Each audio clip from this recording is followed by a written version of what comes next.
La visite qu'effectue actuellement au Caire le sultan d'Oman, Haytham Ben Tariq, et ses entretiens certainement avec le président Abdel Fattah el-Sisi. Pour plus de précisions sur ce dossier, nous avons le plaisir d'avoir avec nous en ligne, en direct, Madame Nesrine Chokri, qui est journaliste.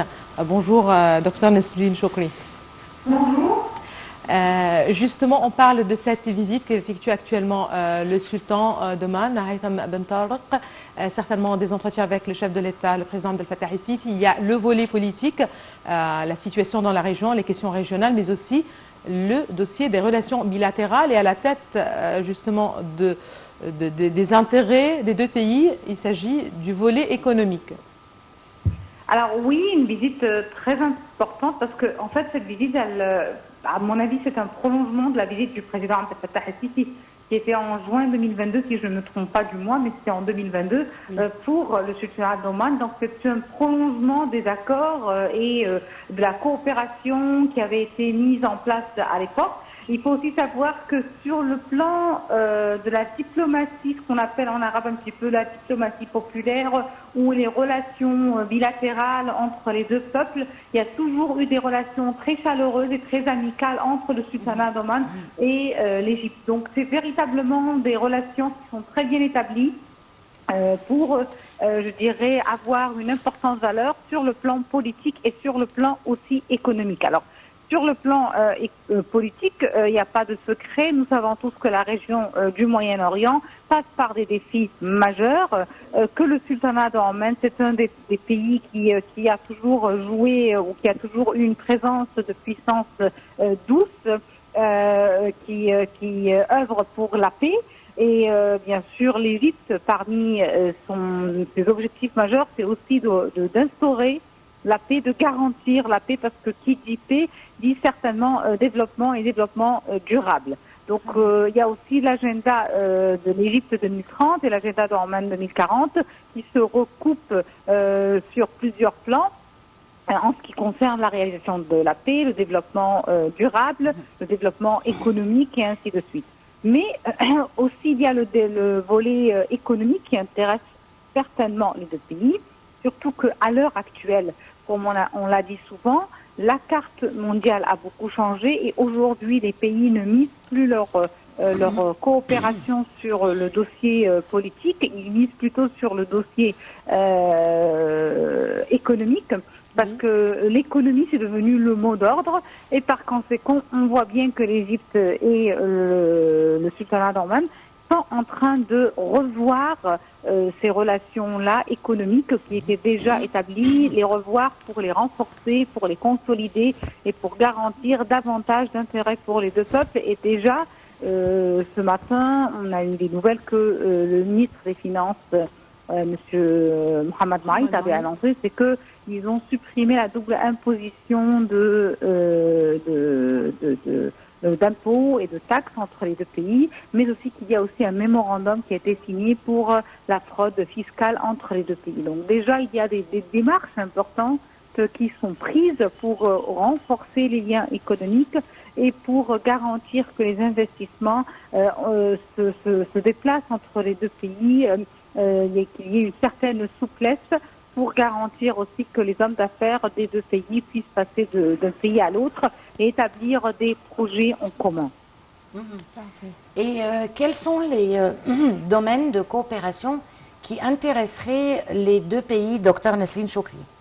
Alors, certainement, l'Égypte dispose d'une certaine, je dirais, expertise avec dans plusieurs domaines. Alors, tout ce qui est certainement académique, scientifique, aussi la lutte contre le terrorisme, qui pourrait certainement aider le côté omanais, mais il y a aussi un intérêt très particulier que les deux pays accordent je dirais, au dossier commercial, parce que ils ont les relations, les échanges commerciaux entre les deux pays ont augmenté à peu près de 65% en 2022. Donc, c'est-à-dire que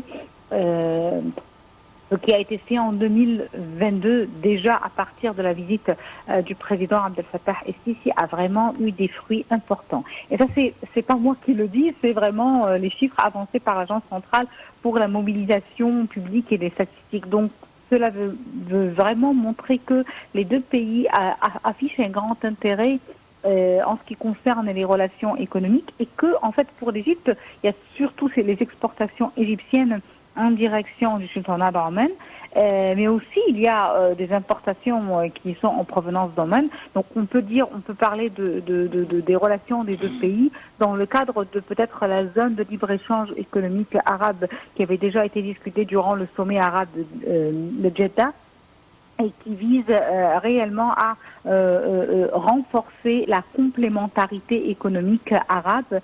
Le sultanat d'Oman est vraiment l'un des pays qui exporte de l'Égypte des fruits, des légumes, des plantes. Donc le domaine de l'agriculture aussi est associé au domaine de l'économie et du commerce.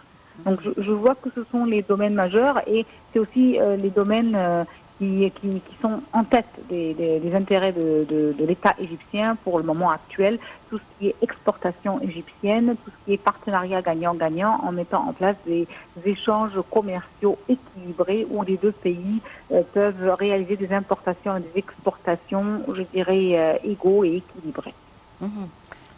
Et sur le plan politique, est-ce qu'on peut dire que Oman joue un rôle dans la région ou bien le sultanat préfère avoir un profil assez réservé? Il joue un rôle par le fait d'avoir un profil assez réservé, c'est déjà un rôle. Parce que quand on décide dans une région qui est enflammée comme le Moyen-Orient, parfois d'opter pour le calme, pour faire une preuve de retenue, c'est aussi important pour consolider la paix. Il faut savoir aussi que le sultanat maintenant, avec le nouveau sultan Haytham Ben Talq, est en train de redéfinir son profil. Et donc, on verra certainement le sultanat d'Oman jouer dans les prochaines années un rôle beaucoup plus différent peut-être par rapport au passé. Mais je crois qu'ils vont garder une des philosophies constantes de la politique omanaise, c'est véritablement d'être une puissance qui œuvre pour la paix et la stabilité. C'est une des constantes de la politique omanaise au cours des dernières décennies. Et c'est aussi une des caractéristiques de leur peuple, œuvrer pour la paix, le calme et la stabilité. Et c'est un des éléments dont la région a besoin pour avancer vers davantage de prospérité et de développement économique et durable. Très bien. Une visite en fait qui intervient 2 ou 3 jours après le sommet de Jeddah. Et puisqu'on parle justement du volet politique, est-ce que c'est l'occasion aussi d'une concertation encore plus étroite entre l'Égypte et le sultanat d'Oman sur certains dossiers en particulier? On connaît bien que voilà, la situation dans la région n'est pas la meilleure ces jours-ci, que ce soit pour les territoires palestiniens occupés, pour certainement le Soudan. Il y a aussi la présence pour la première fois depuis de très très longues années de la Syrie, certainement, et du président Bachar el-Assad. Est-ce que là encore il pourrait y avoir des concertations encore plus étroites entre l'Égypte et le sultanat d'Oman? Alors, la situation dans le monde arabe et dans la région du Moyen-Orient en général, pas seulement dans le monde arabe, n'est pas du tout exemplaire, il faut le reconnaître. Tout à fait. Mais elle n'est pas aussi parmi les plus pires parce que je dirais que la carte mondiale est totalement enflammée et qu'il y a des régions pour le moment qui sont beaucoup plus enflammées que la région du Moyen-Orient. Peut-être que les maux au Moyen-Orient perdurent depuis de longues années. Et que, en même temps, ce qu'on a remarqué au cours du dernier sommet arabe, c'est qu'il y avait une volonté arabe d'accélérer certains dossiers, entre autres le dossier syrien, par exemple, le retour à la stabilité en Syrie, après de longues années de tensions et de conflits au sein du territoire syrien, avec bien sûr ce retour de la Syrie à la Ligue arabe. Il y a aussi un intérêt qui est donné à la paix en général dans la région du Golfe, grâce à l'apaisement qui a commencé avec l'Iran. Et j'insiste à dire seulement apaisement parce qu'on n'a pas vu véritablement quels seront les développements ou l'évolution dans les prochains mois et années. Mais l'apaisement actuel avec l'Iran, ça traduit une certaine volonté de paix et une certaine volonté à instaurer la stabilité et à aller de l'avant pour réaliser les intérêts des peuples. Il y a aussi le dossier palestinien qui demeure, je dirais, un petit peu en état de stagnation. Il y a eu des efforts qui ont été déployés, mais toujours les efforts sont face à une pierre d'achoppement. C'est les gouvernements israéliens qui exploitent le dossier palestinien et le dossier des colonies palestiniennes et des droits des Palestiniens en général comme étant une carte de jeu politique ou une carte de pression politique dans les différentes élections israéliennes. Tout cela, ce sont des défis et je crois que les Arabes ont besoin d'abord de se concerter autour de ce dossier-là de manière collective, comme c'était le cas durant le sommet arabe de Jeddah et les différents sommets et conférences, mais aussi de manière bilatérale, comme cela se passe le plus souvent, que ce soit entre l'Égypte et les différents pays arabes comme la Jordanie, l'Irak, l'Arabie saoudite, les Émirats arabes et aujourd'hui le sultanat d'Oman. N'oubliez pas que le sultanat d'Oman joue, comme je dis, dans la région du Golfe, un petit peu une présence qui est plus ou moins non alignée sur une partie plutôt que sur une autre. Et ça, c'est aussi une force dont jouit le sultanat d'Oman et qui peut permettre aussi à un pays comme l'Égypte qui œuvre pour la paix et la stabilité à, je dirais, pouvoir garantir la propagation de cette paix et de stabilité davantage. D'une manière générale, docteur Nesrine Chokri, comment évoluent les relations interarabes, surtout avec les nouveaux leaders arabes? Alors, je vois qu'il y a une ambition de créer véritablement un bloc ou une sorte de puissance unifiée arabe. Une ambition qui a toujours existé, mais qui ne s'est pas autant affichée comme nos jours. C'est clair que c'est la jeunesse quand même et la présence de nouvelles figures sur la scène arabe œuvre pour mettre en place une puissance arabe. Il est clair aussi que les changements sur la scène internationale ont poussé les leaders arabes à vouloir jouer un rôle plus puissant et plus influent, de sorte non pas à je dirais, disputer un certain leadership avec d'autres pays, mais de sorte à garantir les intérêts de leur peuple. N'oubliez pas qu'aujourd'hui, les peuples ont changé et que les peuples commencent de réclamer, surtout de voir une qualité de vie différente au niveau de leur quotidien. C'est le quotidien qui intéresse les peuples et donc le quotidien, c'est d'une manière indirecte, c'est d'une manière directe l'économie, de manière indirecte la politique. Et comme on a dit, la politique et l'économie sont complémentaires. Et on ne peut pas jouer le jeu mondial aujourd'hui sans être une grande alliance, une grande coalition. Et les Arabes en sont conscients.